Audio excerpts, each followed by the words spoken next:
It is Friday, August 30th. Wake up, 49er fans. Good morning. Good morning, Larry Krueger, but mostly good morning, Brandon Aiyuk. Great to see you again. How you doing, Krug?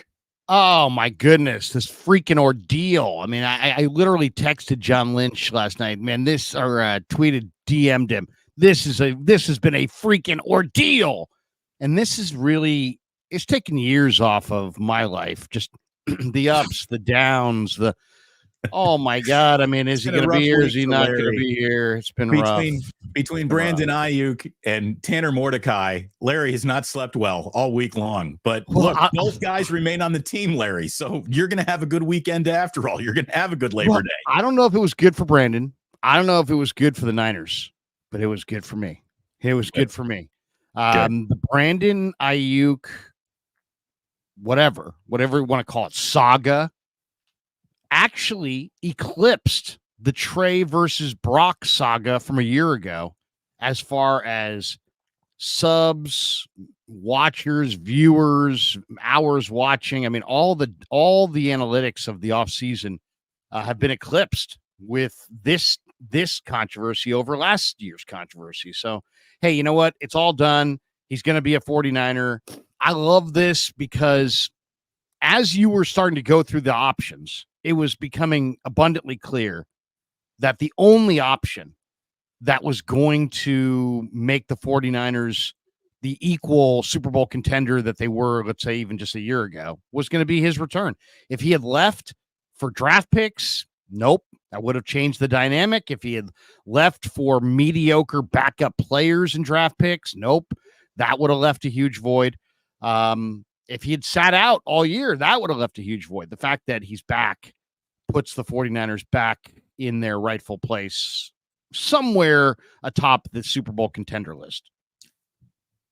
Everybody just got, maybe better is not the word, but you're the equal of what you were last year. Now, obviously, Trent Williams is still a very big blind spot. We'll get to it. But this is good news for Brock Purdy. This is good news for Christian McCaffrey, with Brandon Aiyuk being one of the premier blocking wide receivers I think I've ever seen. This is really good news for the offense, how it functions, how Kyle calls plays and strings them together. This is great news for the short passing game, the intermediate passing game, the downfield passing game. This is good news for the screen game. This is good news all around for the 49ers offense. They are more complete with Brandon Aiyuk than, like you said, they would have been without him. This is a trusted agent, if I can borrow a little something from Jim Harbaugh here in the Kyle Shanahan era. This is a trusted agent. Brandon Aiyuk, but for this offseason's contentious negotiations, hasn't done anything but show up for work and get the job done for the most part. Now, I saw a lot of conspiracy theories throughout, the whole contentious negotiation, Larry, and one of the ones that made me think, well, maybe there's a little something to that, was Aiyuk's massively unimpressive Super Bowl was maybe part of the reason why the 49ers were digging their heels in here. And they themselves looked at Aiyuk in a little bit of a different light after that Super Bowl and him not coming open and popping open. Oh, speaking of which, Jack, are you happy that Brandon Aiyuk is signed with the 49ers? Thank you. Thank you for that commentary. Yeah, we're all just relieved. We really, really are. Daddy's working. Can you go upstairs and watch a little TV? Can I have a juice box? Can you have a juice box? No, I know absolutely not. Mommy is working right now. She's actually in a very important meeting. Can I get a juice box for Jack and be right back, Larry? And can you handle the show during one juice box's time? If you can put a little vodka in it, I mean, just a slight hit. Sure, go ahead. Juice box yourself to your heart's content. This will make me look good with the wife, which is very important right now. So what? I'm not getting you a juice box. I'm getting you a juice barrel. All right. I can't compete with that. I'll be right back. All right. There you go. Juice box timeout, everybody. Hey, we're calling a timeout. Everybody go back to their respective corners. I could drop this in there. Back in a few minutes. Stay tuned. Leave some more comments. Damon's getting a juice box, everybody. Back in a few minutes. Stay tuned. Leave some more comments. All right. Well, no, we won't do that. Good day, though. It's a good day. Now, the question is, what's coming next for Trent. Can the Niners get it done? Can they get it done in the next day or two? Because to me, if it doesn't get done in the next day or two, I think I'm punting on Trent Williams for week one. There's, it's one thing to have these holdouts, but then are you gonna make things worse by, okay, so a 36-year-old guy hasn't played at all summer, and he holds out, and he deserves every penny that he's going to get because he's the best at his position and he gets his money, which eventually he will, and then he's going to come back. Okay, but he's still a 36-year-old offensive lineman. Now, I'm not as worried about Aiyuk rushing back because Aiyuk is 26. He's absolutely in the prime of his career. And I do think they need to kind of slow play Aiyuk and slow play Trent. But to me, the only thing that could make this summer worse for the 49ers in regards to Trent and Aiyuk is if somehow Trent and Aiyuk got hurt because they rushed back in some super maniacal way to get ready for the Jets. I think the Niners can handle the Jets. Okay. The Jets at home with Aaron Rodgers, if you're reading about them this summer, they've been in a state of disarray. A lot of people feel like their chemistry is awful.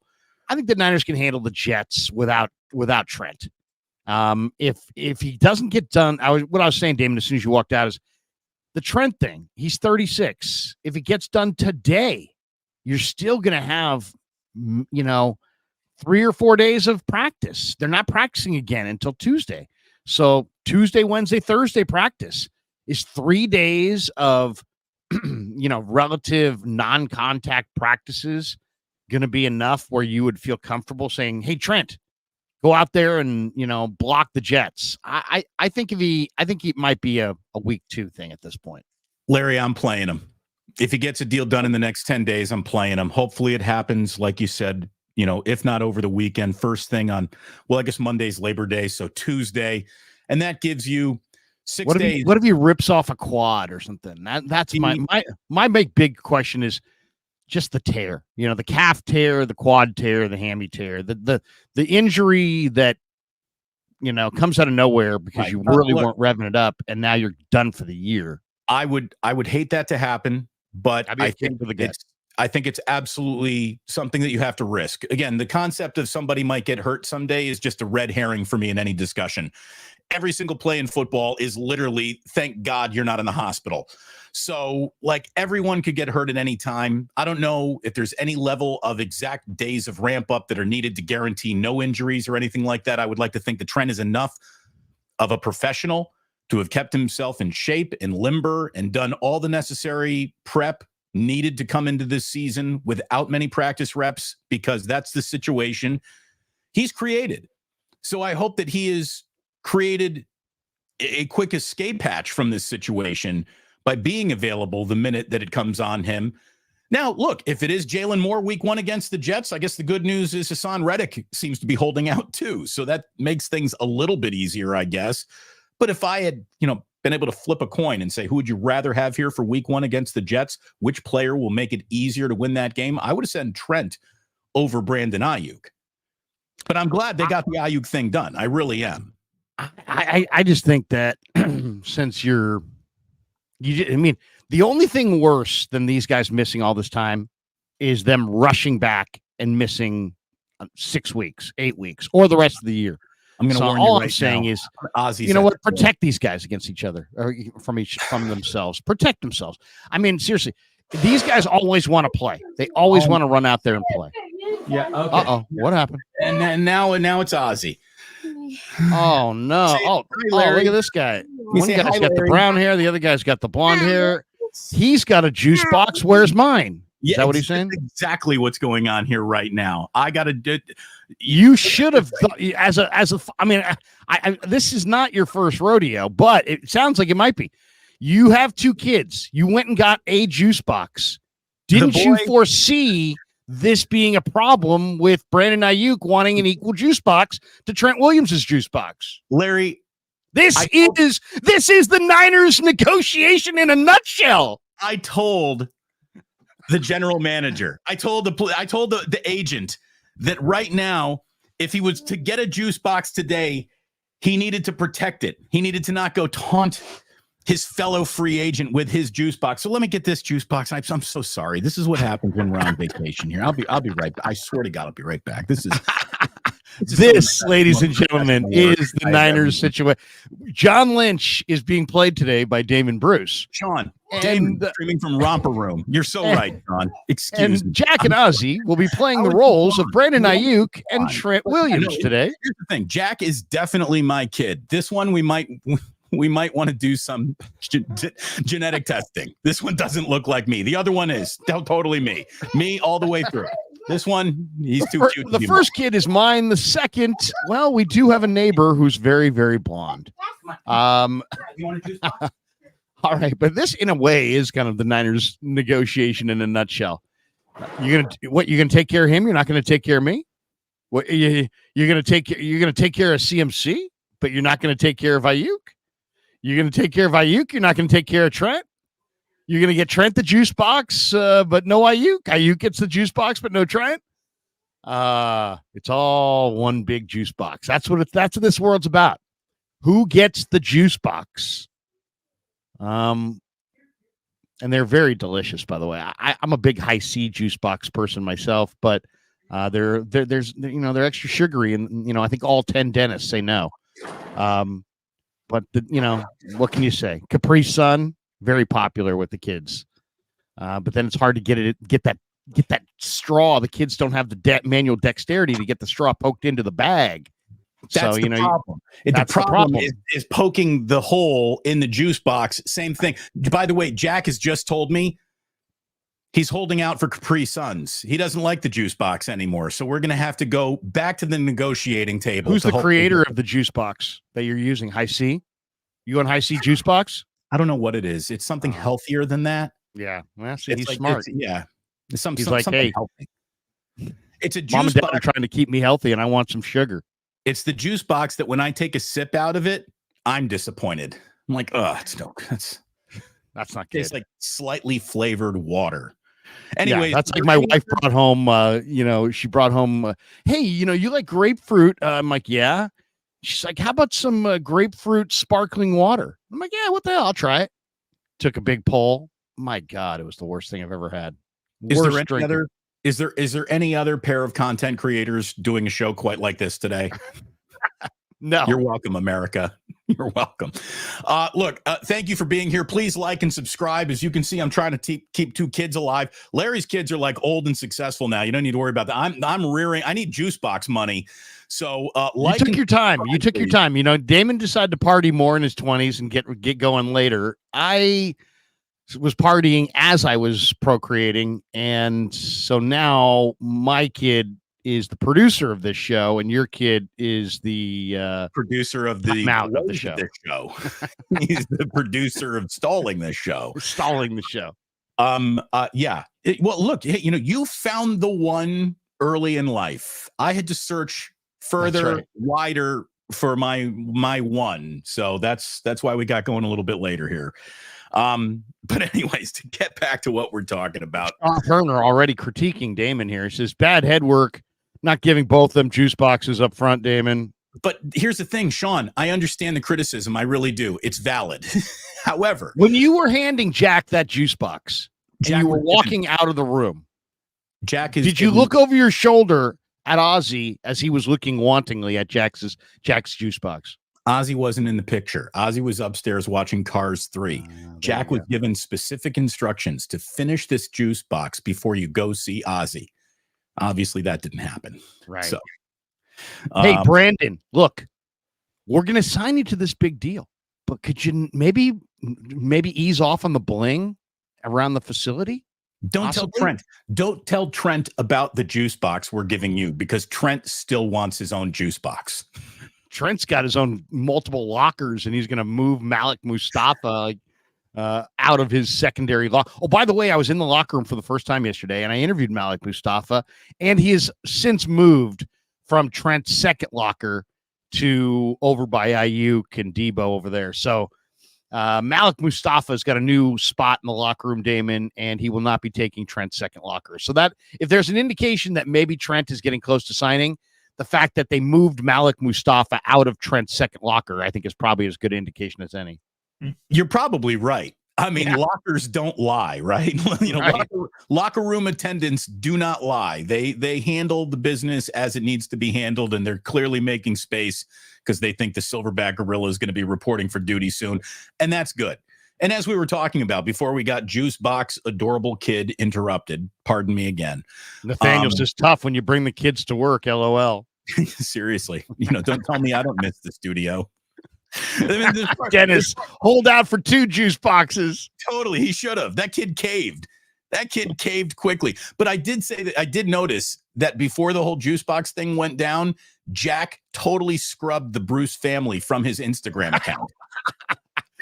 Yeah, from his dry erase board, he scrubbed the Niners. Moonman says Damon Bruce is having a Niner dilemma. Oh man. Oh man, God, that is awesome. That is awesome. Wait, here we go. Ian Sharp live YouTube. It's definitely live. There you go. If this was a video, we would have edited this part out. This is a live. Jacob Rivera says, "Welcome to Ozfest." Good stuff. JW gin in a box. Yeah, the gin in a box is not that good because it dries you out. Yeah, so you don't want to give the kids gin in a box because it will dry them out. You don't want dehydrated gin-soaked children. Yeah, seriously. You really don't. What's the problem with giving your kids gin? It dries them out. Yeah, it's not that they're intoxicated. I don't know if I ever told you this. Jillian and I are in Mexico, right? We brought the kid. This is our very first vacation with a couple of kids. I go to the bar. I get a pina colada. Jack is with me. Jack is 2. And I get him a virgin pina colada, which he absolutely loves. We go back to the pool, about our business. And then I can't help but notice that I'm drinking my virgin pina colada and it doesn't taste like there's a lot of rum in there. Oh, no. And then I look around and Jack is literally like finishing a pina colada, the final pour into his mouth. And he's safe to say it was a quality nap. A great nap that afternoon. An incredible Mexico nap. That was. Can I tell you my own child drinking story? No, please do. So my dad, when I was 7 years old, decides we're going to have a great Easter Sunday brunch. So we invite like our neighbors and like some relatives who are in town, and it's like 15 of us, and we go out to the Palace Hotel. Have you ever been to the Palace Hotel? Of course. They have this unbelievable brunch at the Palace Hotel. In the atrium there, it's gorgeous. Yes, in the atrium with the iconic roof. Yeah, what's it called? Almost like a church window. What's that called? Like stained glass roof. Stained glass roof. Amazing room. So great brunch, amazing brunch, huge room, beautiful. So my dad looks over and he sees there's a punch bowl and an OJ bowl. So he's like, "Hey, Lair, do me a favor, go get the table some OJ." So I'm like, okay. So I go over and they're little glasses and I pour 2. I walk back to the table, but there's only me. So I go, there's 15 people at the table. I said, "Dad, I'm going to need some help." And he's like, "Oh, have your sister go with you." So my older sister comes with me.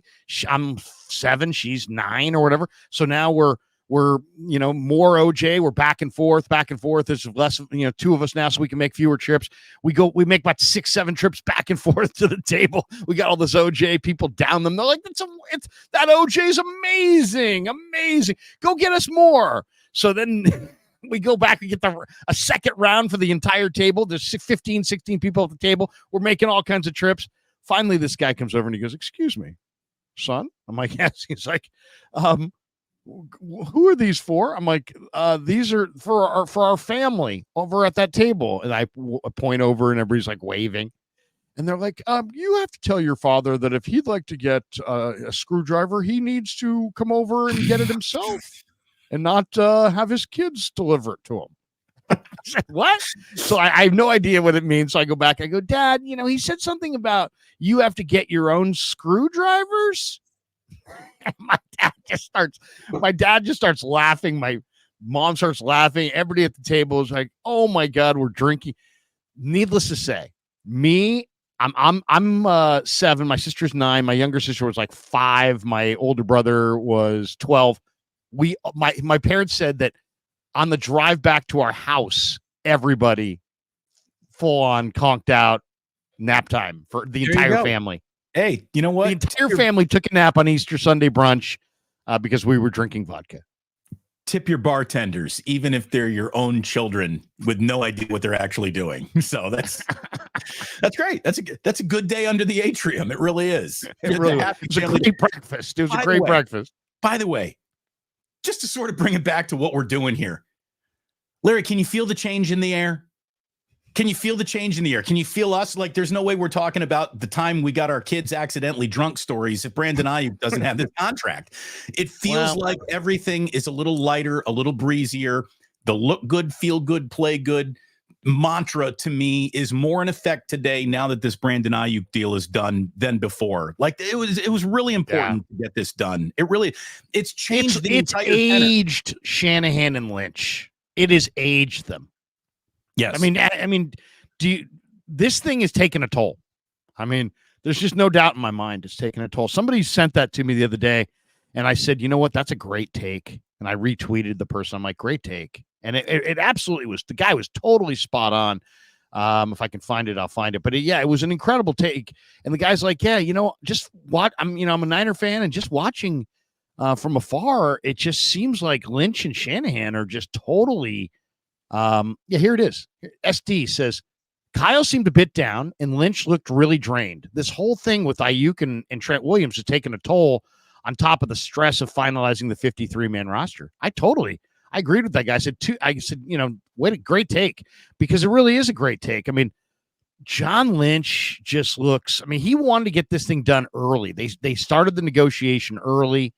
I think Brandon, the one thing though that I didn't like, can I say the one thing I didn't like? Sure. I didn't like the fact that Schefter immediately tweeted out yesterday, Brandon Aiyuk's hold-in resulted in absolutely nothing. And it's like, that's bullshit. Their Niners offer to Brandon Aiyuk that he ultimately took was delivered on August the 10th. His hold-in began before that. So you can't say that his hold-in didn't push the Niners in any way, shape, or form. That's almost as like the Niners called Shefty and spun it to him. Hey, this guy has wasted every minute since August the 10th because we are not kowtowing to him. We're not bowing to his demands. The same offer that we offered on August the 10th is the same offer that he took on August the 29th. He just wasted the last nearly 3 weeks. Okay. But don't try to say that his hold in did not help him when your biggest and best offer that he ultimately took came after he opted to hold in.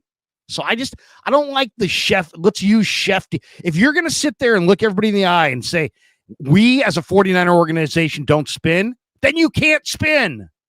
Okay. Well, okay. To me, that I took that as like, who the hell told that to Shefty? Why is Shefty all of a sudden out of nowhere, siding with the Niners and kind of shitting on Aiyuk when it's clear that Aiyuk's hold-in absolutely impacted the 49ers move to the number that they got to? Well, look, the guy went from $14.5 million to $30 million, so it obviously did something, right? It worked on some conceivable level there. But what you saw from Adam Schefter, I saw the same tweet you did, and the first thing I thought was, well, here is why Adam Schefter breaks 95% of the news in the NFL, because he will carry water for these front offices whenever asked to. Yes. And that's why he gets the information. Matt Mayoko, Cam Inman, Matt Barrows, Tim Kawakami are all very, very good at what they do. If they had access to breaking news, they would break it.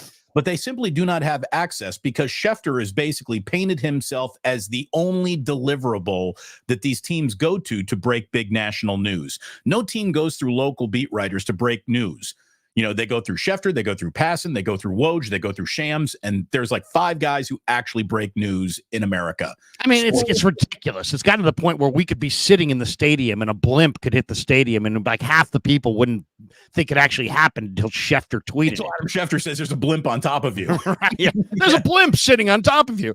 Hey guys, Shefty just tweeted there's a blimp sitting on us. But this is how you get granted access. To really no, it's get true. that It level is of true. access, you have to kiss the ring. You have to kiss the ass. You have to walk away from every public statement having always made the NFL team look good or it got the leg up. And this is where I kind of wanted to go here on the show anyways, because today the debate will be who won this negotiation. To me, the biggest winner of this negotiation are the 49ers Super Bowl chances.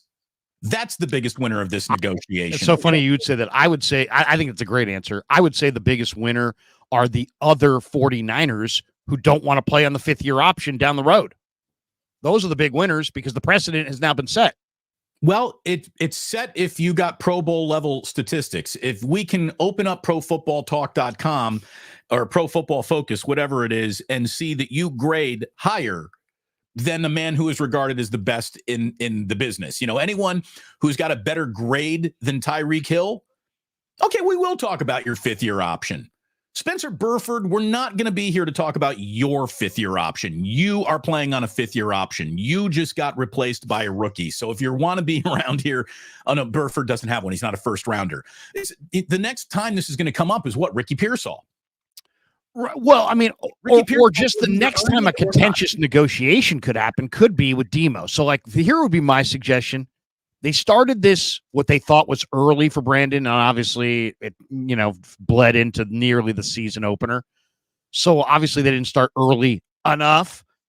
How about this? You get Trent signed, and instead of taking a timeout and taking a deep breath, how about you just trot down to Lenore's agent and get that thing done? Mm-hmm. And why don't we start that? How about, I don't know, now? So we don't have to kind of worry about this next year. Get there early instead of getting there late.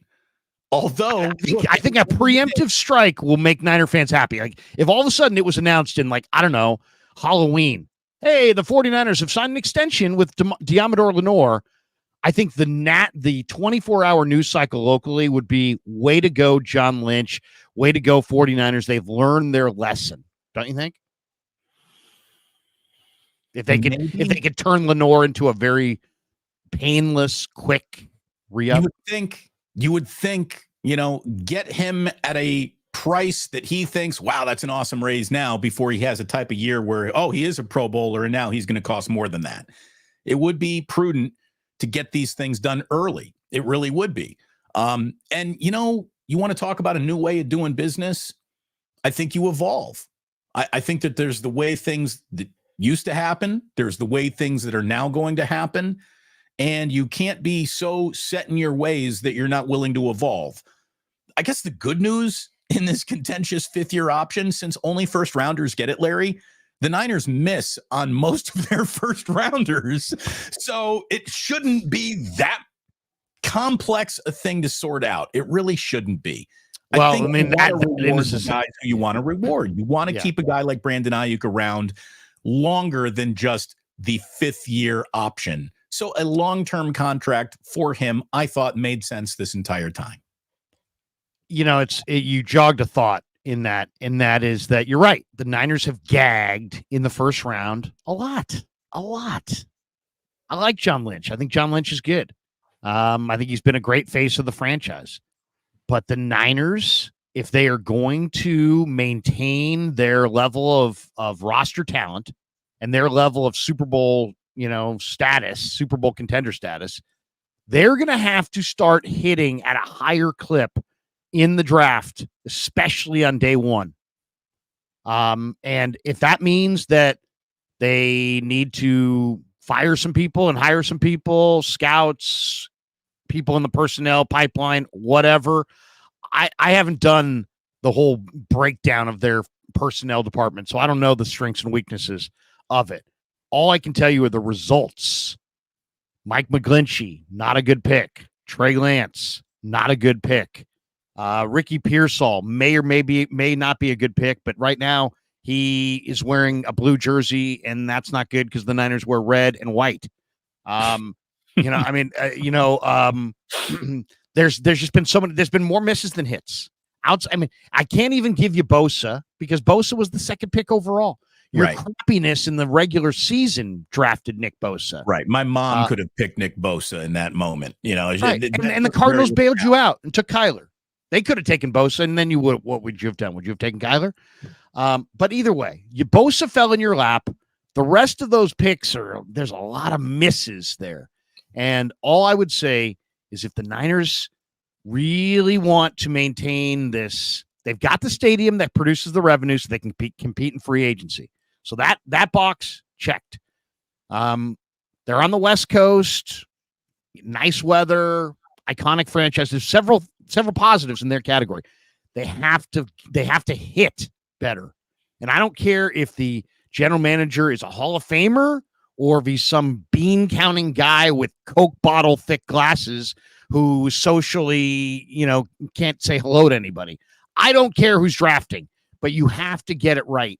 And they haven't gotten it right. And if they're going to continue to be a big time contender, they're going to have to start drafting well, because Gutekunst in Green Bay is, Brad Holmes in Detroit is, Veach and KC is, Roseman in Philly is. Those are some of the best GMs in the game. You got to keep up with those guys. There are two elements to the 49ers drafting success that has literally saved everyone's job, but for the fact that this team has hit very well in 4th and 5th round selections. Yep. On day 3, just period. And Brock Purdy.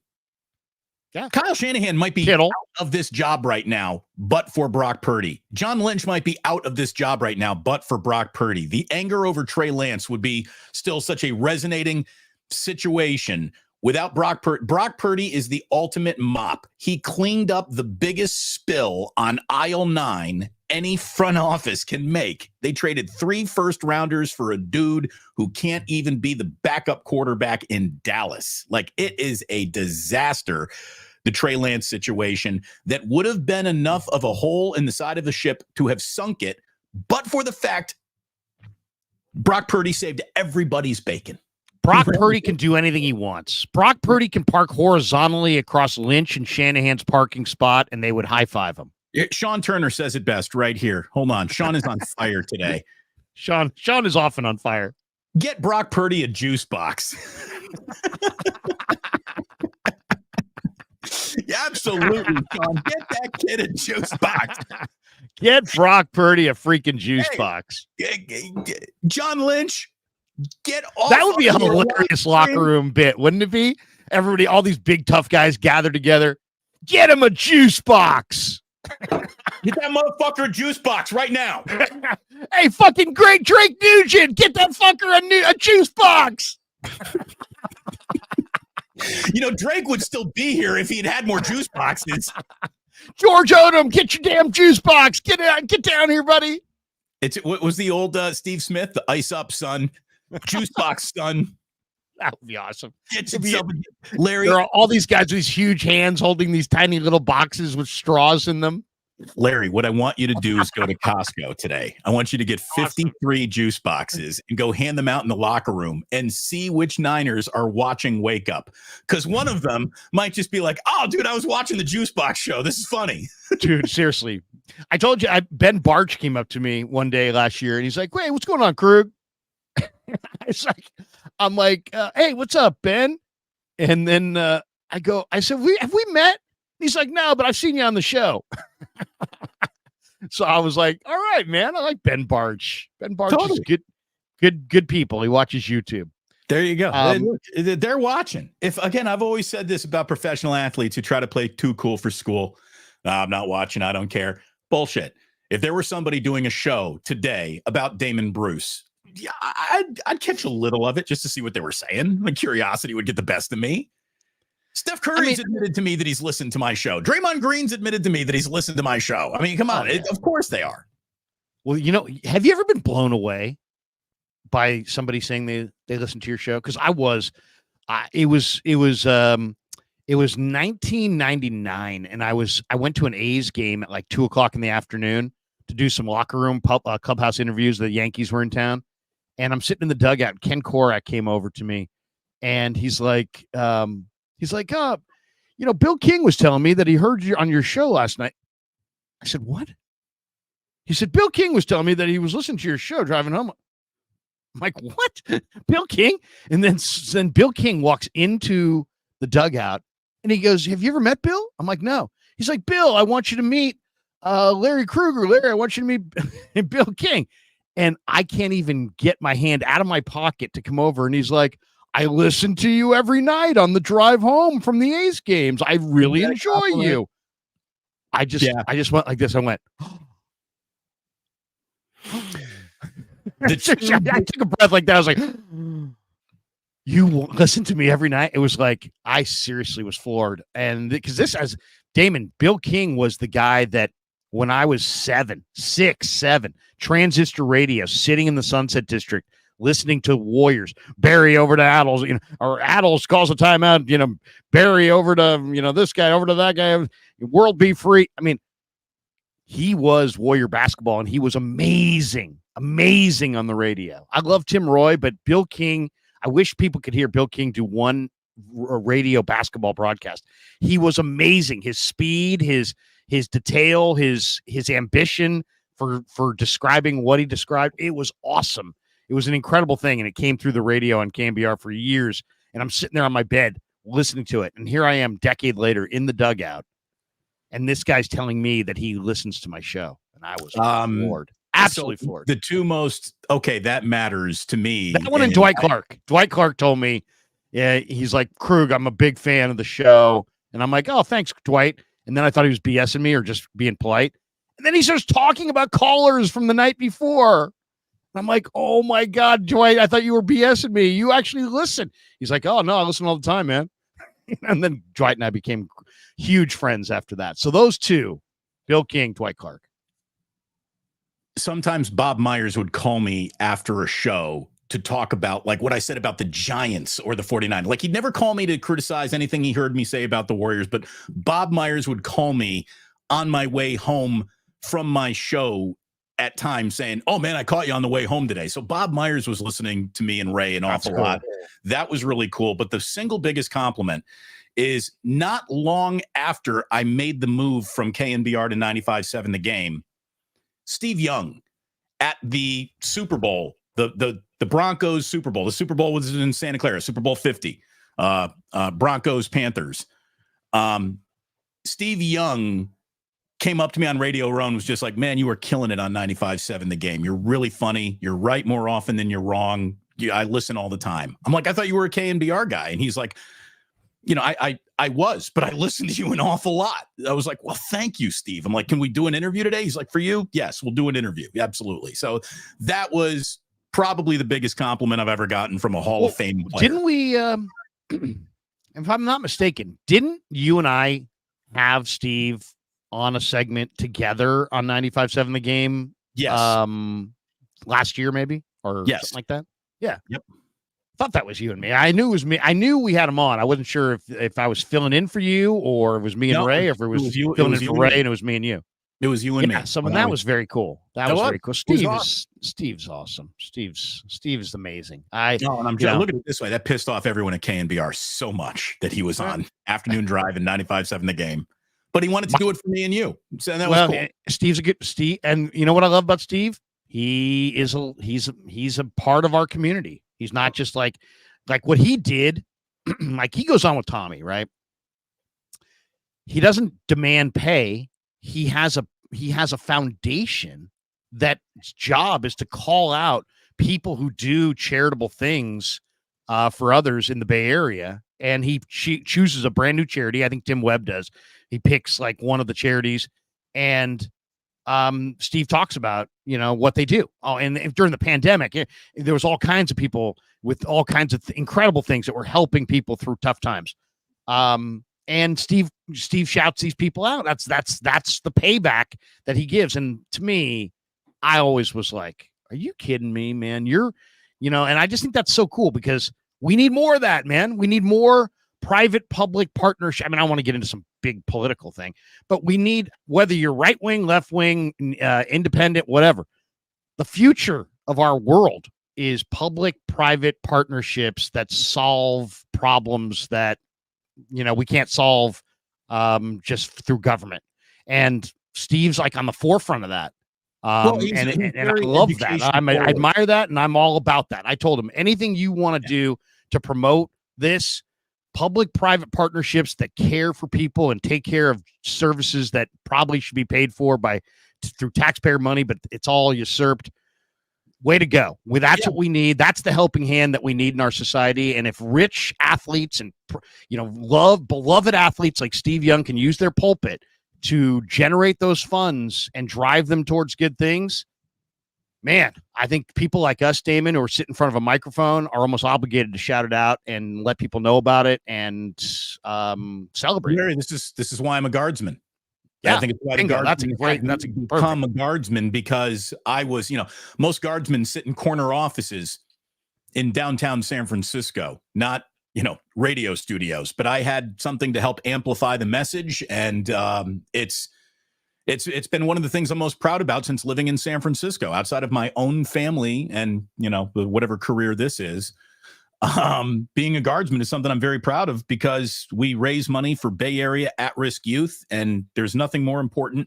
Again, throw all the money in the world. Throw all the money in the world that you can at the word cancer.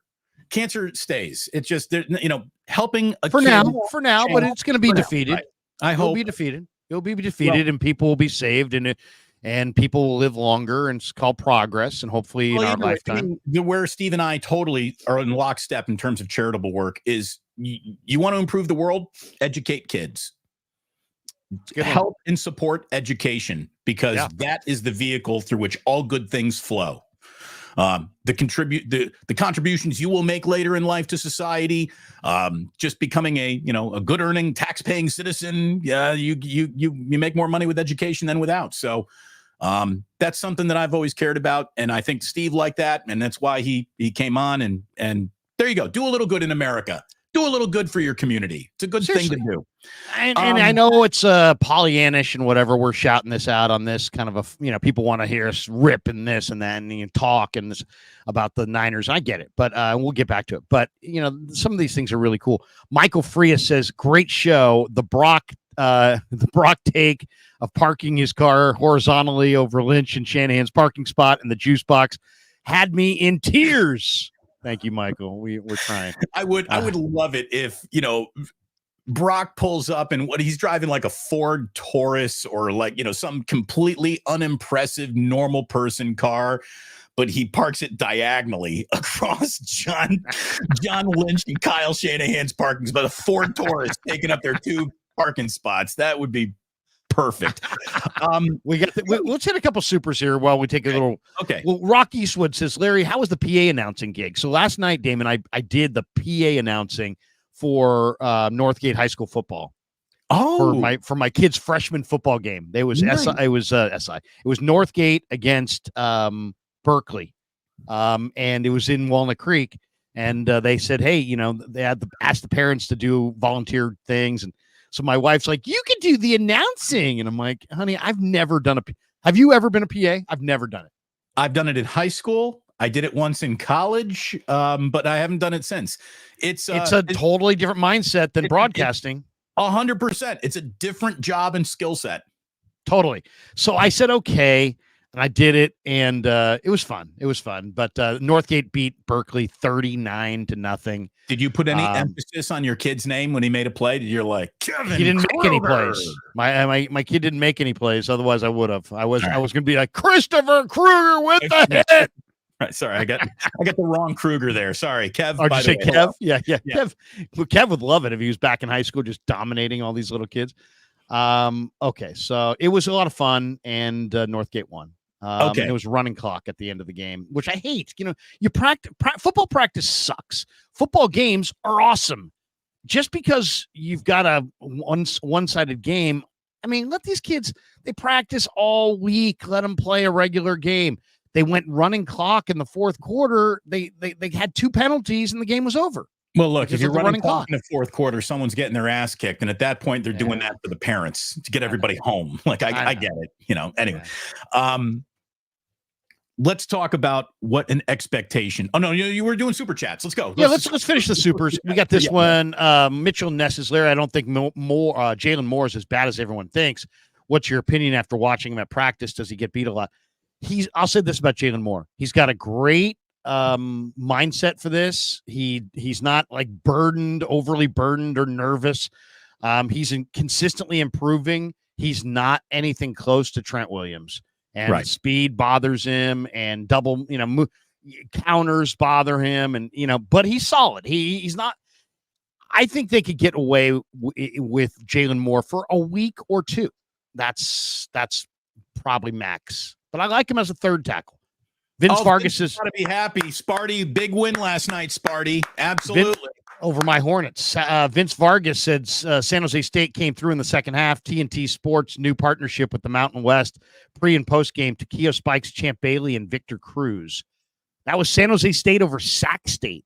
There you go. And needless to say, I had Chris Townsend talking trash to me in my texts. Excessive, Townie. Excessive 03 says, "Hey, where's my juice box?" It'll be handed out in the locker room. Maitland says, Reddick, the same guy that almost ruined Purdy's career, will be playing in this game, so no Trent and double the right side. Well, first of all, Reddick is still holding out. He is not reported at all to the Jets. The Jets even said the ball's in his court, so they've obviously made their final. Is that true? To him, he's still holding out. Yes, he is. So yeah, he's not going to be there. He's not going to be there. They went Bryce Huff. Talk about a bad decision. They had Bryce Huff. They let him walk in free agency. He went to Philly. They then trade for Reddick. So they have Philly's old D end. Philly's got their old D end. And now the Phillies' old DN Reddick doesn't want to play for the Jets. Well, the problem is that they traded Hassan Reddick and they wanted to pay him like a situational player. Hassan Reddick is like, no, I've got about 40 sacks in the last 3 years, and I want to be paid like an every down D end. And this is where the rubber has not met the road. So yeah. So there you go. So those thank you for those the are our chats. supers, and everyone we appreciate for the super chats. Hey, like and subscribe. Thank you very much for hitting like, subscribe, and notify. Larry, going to be with you. And what happened? What happened to our frame? What happened to our lovely frame with Sam's Chowder House in it? I think what happened was I fat fingered it. Did you fat finger it? Oh boy, I fat fingered it. But let me tell you, it officially starts. Our partnership, and like that. Boom, there it is. It's back. One of the single great restaurants in all of California is going to be the proud sponsor of Wake Up 3 days a week, officially starting in September. But we're so happy to welcome Paul and Julie into the Wake Up family. We've known them for years. Their partnership around Niners broadcasts has been a long-going thing. And the fact that they are looking at us and what we're doing on YouTube and say, we want to partner with you guys, meant an awful lot to us. So thanks to everyone down at Sam's. We look forward to being down there, and we look forward to telling a whole bunch of 49er fans, not just here in Northern California, but those who are planning a trip to Northern California, that this is a can't miss spot. It's like California and the coastline had a baby that was a seafood restaurant. That's how perfect Sam's is. Oh, unbelievable. And I would say this too. If you're local and you haven't been there, shame on you. And if you're, obviously not local and you're watching Damon and I on YouTube in a different market, and you come to the Bay Area, man, I mean, especially if you come for a weekend, almost a perfect weekend, especially because our best weather. I mean, it's funny. People do this all the time.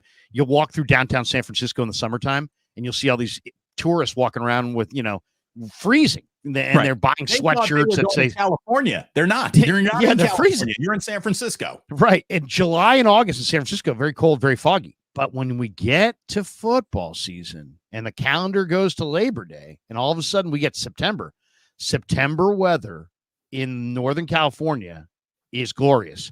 October weather in Northern California is glorious. So if you're one of these people that's going to fly in to see a Niner game, you fly in on a Friday, probably. You stay wherever you're going to stay. Maybe you hit Sam's Chowder House on a Saturday. You go down down to Half Moon Bay. Everyone nice day on the beach. Take that little drive down the drive through see the coast. Gorgeous, beautiful, gorgeous. Yeah, it's the way we take it for granted. On the drive down, we're looking at the road, but you guys will be looking at the water. Right. But you get down to Sam's Chowder House. And you can just sit there and have some oysters, Rockefeller, and sit on the patio and pound some beers and look at the water. And oh man, it's an experience, and it will be an incredible day. There's other things you can do down in Half Moon Bay, from berry picking to, the Pastorino. My buddy Scott Pastorino's Pastorino Farms is down there. That's the pumpkin season. You can pick up a pumpkin bread. Stop by Pastorino Farms, roses, all kinds of stuff down there in Half Moon Bay. It's really cool. It's kind of like Paso Robles, but north, where like farming meets the coast. Yeah. That's a rarity, man, where you have farming and the coast. Anyway, so check out Sam's Chowder House, and you will not be disappointed. We are thrilled. We are absolutely thrilled to have them as a sponsor. When Larry and I were thinking about who should we ask to be a sponsor of the show, they were the first group that we thought of. The first business we thought of, and the fact that we went in there and we pitched Paul and he instantly was like, yes, I'm in, was just very flattering. And we're thrilled to have him aboard. You can expect an awesome meal whenever you go to Sam's. Just to start wrapping up and putting a bow on I always go Oysters Rockefeller, but I also am a big fan of the Cioppino. Damon, you go lobster roll usually. I love the lobster roll. Almost every time I go the lobster roll. You can get them hot, you can get it cold. I like the cold lobster roll. I also like the hot lobster roll too. I like it both. I really do. I like it both ways. The oysters, Krueger. The smell in the restaurant, though. What is it about seafood, flame, and coast that is just the smell inside that restaurant is just glorious. You can expect a great meal. To wrap things up here, Larry, what should 49ers fans really expect this year from Brandon Aiyuk? I'm going to set the floor right now. Bare minimum, 90 catches, 1,000 yards, 8 touchdowns. He's never had more than 8 in any season of his career. 90 feels like a totally doable, reachable number in a year where I think you're going to be throwing the ball a little bit more just because Brock is starting to figure it out and the lights come on and you can do that now. And 1,000 yards pretty much is what you better be giving a team if they're giving you 30 mil. So I look at that as the floor of my expectations of the Brandon Aiyuk season. My over-under on all those numbers, 90 catches, 100 yards, 8 touchdowns. Where are you going, Krueger?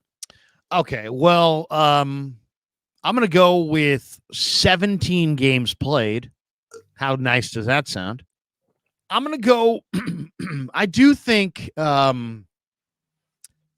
think Aiyuk is going to catch fewer footballs but more touchdowns. So I'm going to go 17 catches, under 90 catches, above 8 touchdowns. I'm going to say 17 games, 70 catches on 100 targets, 1,250 yards, but wait for it, 14 touchdowns. All right. I'm going 14 touchdowns. Why? Because I really believe that when it gets right down to it, they added Pearsall, they added Cowing. They're going to run the ball, I think, a little bit more this year. I think they're going to use Mason more. I think they'll run Mason more. So I think there'll be fewer. They always play a slow pace. They got more weapons. And I think Pearsall and Cowing are going to be used. I don't think they're going to be sitting on the sideline. So I think Aiyuk's receptions go down a tad. His receiving yards go down a tad. But his money makes him the guy in the red zone.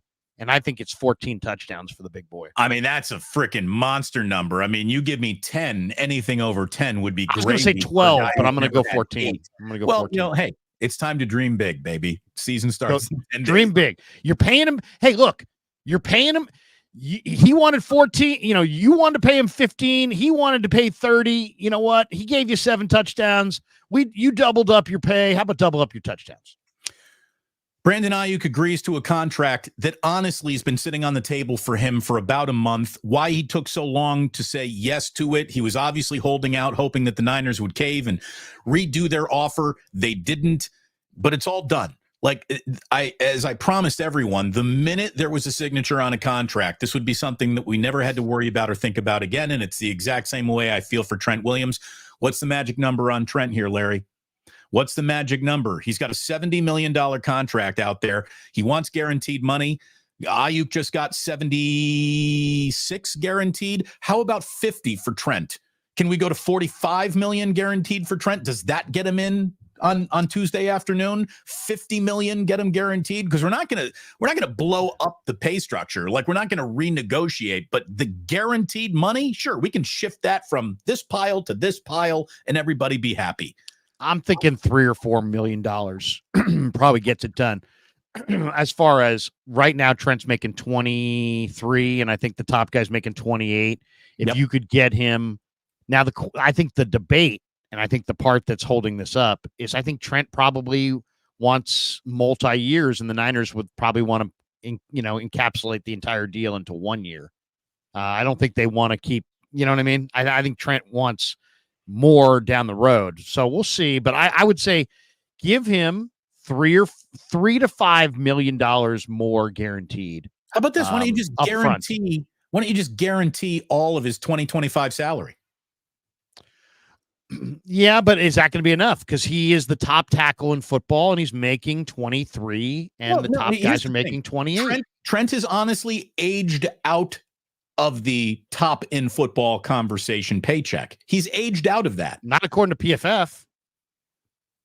I mean, I agree with you, but PFF doesn't agree with us. Sure. Well, but the thing is I feel comfortable giving bigger money to a guy who's got a career in front of him than the biggest amount of dollar to most of the guy who's got most of his career behind him. And I hear you, but what if the guy who's got most of his career behind him, like Trent, says, "Hey, maybe I don't know, retire." Okay, so here's the thing. So we'll splash you now. We'll splash you now, man. We're going to guarantee. You're worried that something could happen this year that would take your money off the table for you next year because you have no more guaranteed dollars. Obviously, the minute you play it down this year, your salary's guaranteed, and we're going to guarantee you all of 2025. Now, your salary bumps up to like $33 million come 2026. So we will. If you got more years than you at that point, we'll sit down and renegotiate at that point. But to get you in now, we'll make good on next year. We cool? Like, I would put that in front of them if I was the Niners. I would be surprised if they haven't. I'm not smart enough to be able to craft the appropriate contract for Trent. All I would say is if you're going to play him, if you intend to play him, as you stated, he needs to play in week 1. If the Niners, if your opinion represents their opinion, get it done in the next 24 hours. Please make sure that he's in the facility on Monday. Make sure that he's full go, ready to go, practice come Tuesday. If I were Jed York, I would have sent a franchise-wide email saying, season's about to start. Everyone have a great Labor Day. You have a long weekend.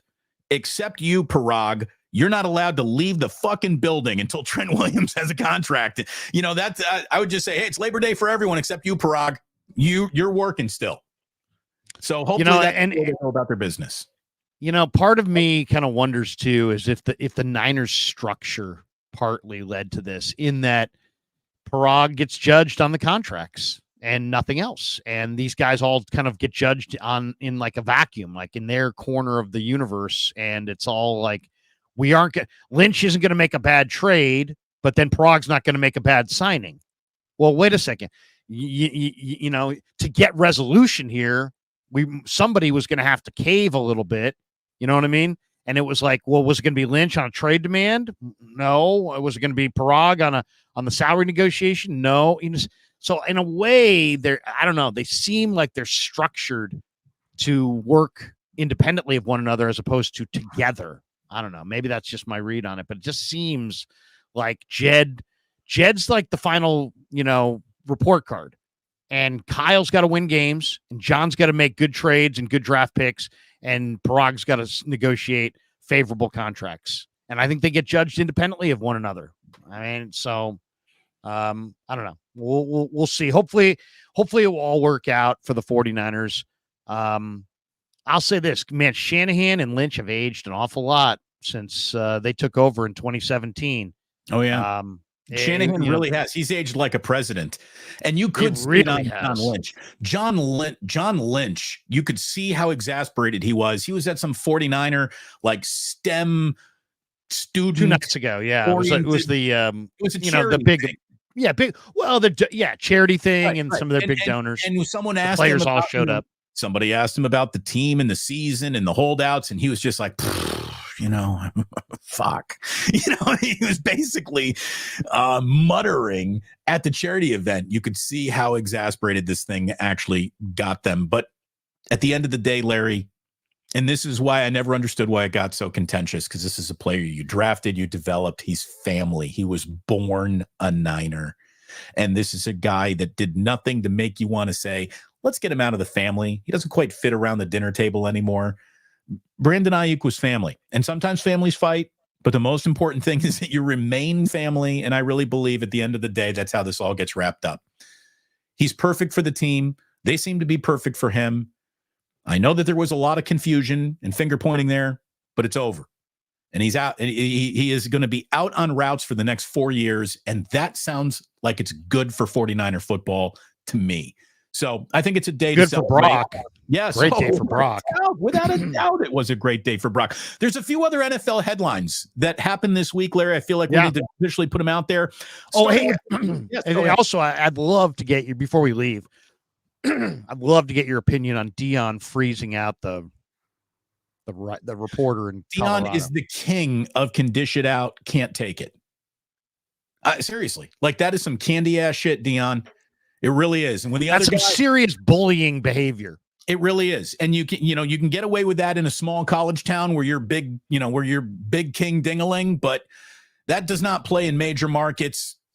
Deion is a major market former pro athlete. He knows the press conference setting, and he is going far, far out of his way to be the unprofessional half of whatever this is. I have seen the level of questioning that this guy has presented Deion, and it's nothing more than, I'm not here to root for you, buddy. Like I'm not your cheerleader. I covered the people team. Are asking in the chat. I shouldn't have brought this up without doing some kind of 2-sentence intro, but one guy's like, Deion's a bad guy, Deion's soft, this and that. And then Nosehair says, what did Deion do? And then Riddy Usage said, what did Primetime do? He had it written into reporter. He had it written into his contract that he didn't have to talk to this guy. Right? That was it. He had it written into his contract. So this is a precedent-setting maneuver. I don't know that does anybody else have it in their contract that they don't have to talk to the media? Now, I think Deion's a pretty good coach. I think he's a pretty good guy, but in this instance, he looks like a total pussy. Well, yeah, he looks like somebody who can't handle any criticism. It's like, if you're a good coach and you're running a good program, what are you concerned about criticism for? And who, if you are, to me, it's just like so weak. It's so weak. It's so small potatoes. But I'll say this, people will be like, crushing Deion for it. And he should be crushed for it. But the guys who also should be crushed for it are the other coaches in college football that don't have it written into their contract, don't stand on business this way. At least Deion put it out there for everybody to say, criticize him. There's a bunch of coaches out there that would just be like, talk to their, SID or their, one of their front office people in the school and just be like, hey, tell that guy from the Reno Gazette, yank his credential and kick him out. Right. You know what How I mean? about this? And they'll do it. And that has been done. So that has been done. It's not like, what, Krug, you're making this up. No, there are media people from small media entities all throughout the South and Midwest that have been banished by college coaches, and it's gotten very little headlines. So Deion's just doing it and, saying the quiet part out loud and having it negotiated into his deal. It's still incredibly weak. I mean, it's very weak sauce times 100. Here's the deal. You're Deion Sanders. You get to call your own shots pretty much however you want for years now. So you're used to everyone just kissing the ring and kissing your ass. And there's a lot of reasons to. He's a fabulous football player. He seems to be a pretty good coach who's just starting out at the biggest level. And I couldn't help but also notice you were 4-8 last year. When you're 4-8, you don't get to be the new sheriff in town. I don't care how famous you think you are. You were 4-8. Fuck you. You're 4-8. You don't get to lay that. You're 4-8. If you're 8-4, then maybe we'll fear your shadow a little bit more. But you're 4-8. Come on. So that's the way I would handle it. If what should really happen scoreboard, you just went scoreboard on him. Every single reporter in that room should leave the room and refuse to come back in until Deion lifts the ban on one of them, because an attack on one is an attack on all, right? Every reporter in that room should get up and walk out every single time Deion walks in. That would be awesome. That's the way I think it should be handled. Seriously, I mean, somebody should have that guy's back. Yeah. I mean, my God. I know we're all, competing with one another on a general scale and media, but come on. That kind of minor league motherfucker shit is bad for sports. It is. Couple of NFL headlines. I'm glad we did talk about that, because we talked yesterday on my show. I talked a lot about the Pat McAfee, what is journalism, and that was a big show yesterday. Everyone go back and watch that live stream if you're interested in my thoughts on that. No 11 o'clock show for me today. I'm about to get in a car and drive with Jillian and my two boys and their juice boxes down to Santa Cruz for Labor Day weekend. By the way, anyone got any Santa Cruz ideas for me? Any Santa Cruz recommendations? Send them in now at the end of the show. I'd really appreciate it. Some Santa Cruz recommendations. I've been there once, but it was such a long time ago. I don't remember. Are you talking about Beach Boardwalk? Or are you talking about the city are you talking about, recommendations for the boardwalk? Yes. Well, you get the armbands and you can ride the rides all day, as long as you want. That's pretty cool. Somebody said the Crow's Nest. Valerie says the Crow's Nest. Is that a restaurant, a bar? I don't know anything about the Crow's Nest, but you could look it up. There's some great. We went to a great Mexican restaurant in downtown. Thanks, Rob. The boardwalk. We went to a great Mexican restaurant in downtown, or in the kind of the downtown area of Santa Cruz. It was really, really good. The name's eluding me, but Capitola is real close, and there's some phenomenal little restaurants on the water there in Capitola. It's only about a 15-20 minute drive, I believe. Right. Capitola, though, got pounded a few years ago by some. I don't know if Capitola is quite. No. It's back. It's back. Okay, good. You're talking about with rain and all the flooding. Yes. Yeah. No, they're back. They're used to that. Crow's Nest. Yeah. Crow's Nest. A lot of people coming in saying Crow's Nest. Thank you. I like the recommendation. I do. Thank you very, very much to everyone. I will look at it this way. I will look at these chats later and come up with ideas for the family. So thank you very, very much. We got this one from Texas Niners is Taqueria Vallarta. Taqueria Vallarta. Thank you very much, Texas Niner. There you go. Watch out for the Lost Boys. Yeah, great. Yeah, right. Yeah. I told Jilly, good movie. Make a Lost Boys reference loses. I don't want to. Let's. I got to get going. I can hear the pounding upstairs, Larry. So let me focus. The juice boxes. I've run out. The juice boxes. I can hear footwork upstairs. All right. Okay, that's going to do it for us. The Dolphins extended Mike McDaniel. He's in his third season in Miami. He's been to the playoffs twice. No playoff wins in the postseason for the Dolphins since 1999. But McDaniel's a good coach, and the Dolphins just extended him. He's probably the most impressive branch coming off of the Kyle Shanahan coaching tree right now. I feel like Sean McVay is kind of his own thing. He's not. I don't think of McVay as a branch off the Shanahan tree that much. I think of them more. They worked together. He didn't work for him. Right.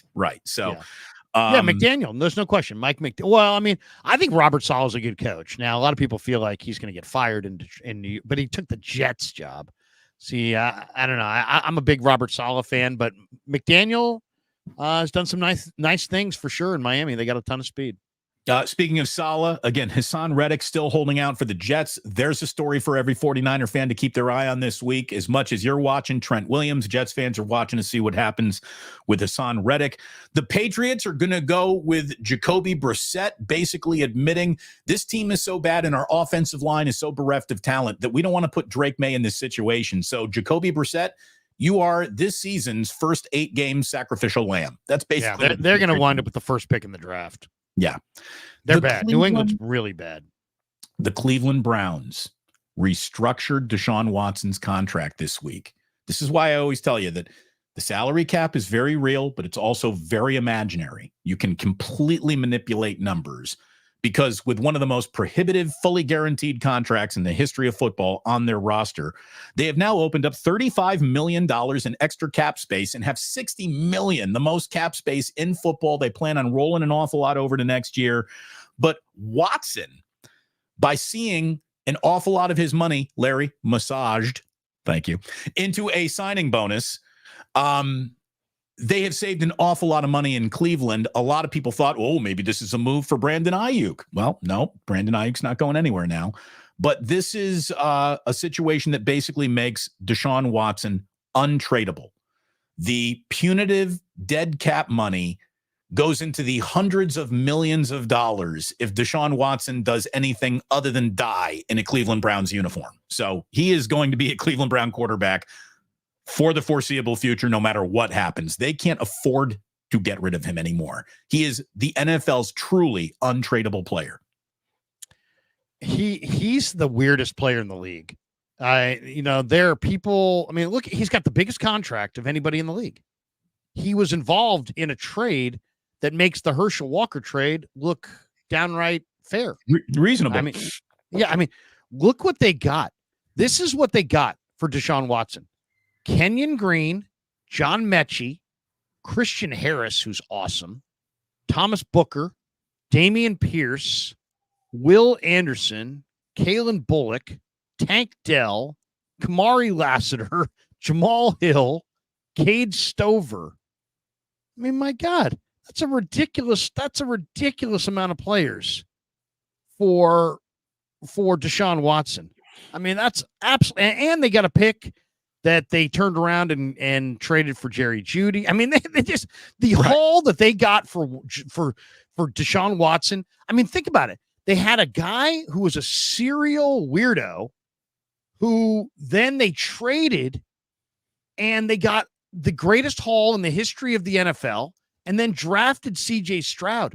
I think that if you said to me, what is the biggest story in the NFL that nobody is talking about?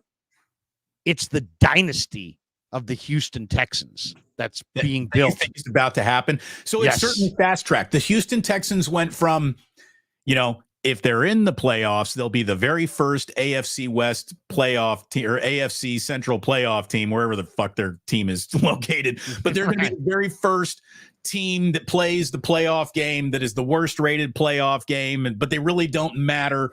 This accelerated the Houston Texans' credibility timetable, maybe more than any other single transaction ever changed a franchise outside of, hey, the Dallas Cowboys, won a Super Bowl with the triplets, which they basically got for Herschel Walker. It's a massive change. The Herschel Walker trade netted the Cowboys a lot of players, but nothing like this. This Texan, go take that Cowboy deal and look at it. And then look at this deal, this Texan deal. And nobody talks. People talk about, what do they talk about? They talk about Mahomes. They talk about Lamar. They talk about Burrow. That's pretty much it in the AFC. That, nobody, you talk Super Bowl contenders, nobody talks Houston Texans. But this is their wide receiver core. Nico Collins, Stephon Diggs, Tank Dell, John Mechie, Robert Woods. That's stacked. Their left tackle is Laramie Tunsil. He's a premier left tackle. Tight end is Dalton Schultz. Just came over from Dallas. Really good receiver. CJ Stroud, one of the best young quarterbacks in all of football. They signed Joe Mixon to add to Damian Pierce in that backfield. They also added Cam Akers. So they've got some running backs. And then they got D'Amico on D. And they added Danielle Hunter opposite Will Anderson. So you have Will Anderson and Danielle Hunter off the edges. And they added Azeez Al-Shaair from Tennessee. So now they got this tackling monster in the middle. And their secondary has Derek Stingley, Jimmy Ward, Kamari Lassiter, Jalen Petrie. They got some good players back there, man. Houston is coming. Yeah, no, look, there's a better chance of the Texans representing the AFC in the Super Bowl than the Cleveland Browns ever will. So that's all you need to know about that trade right there. And Larry, that's it, brother. Jillian's already squinted at me through the window over there, which means it's time to go to Santa Cruz. It's time to go to Santa Cruz. The boys have juice boxed as much as they can juice box, and it is time to get in the family truckster and Clark Griswold your thing with the four sets of headlights. Remember the family truckster? The Kia family truckster is ready to go, Larry. I gotta get going. Hey, thanks. Don't fall asleep in St. Louis. I won't. Roll them up, kids. Roll them up. Hey, thanks everyone for watching. I really appreciate it. Can't fit the entire family in the Miata, so we got to take the Kia. You know, I wrote down on an envelope, fucking Capri Sun. It's a juice box. And I said to Jed, I'm not worth a juice box. And he said, you know what, Trent? Get the fuck out of here.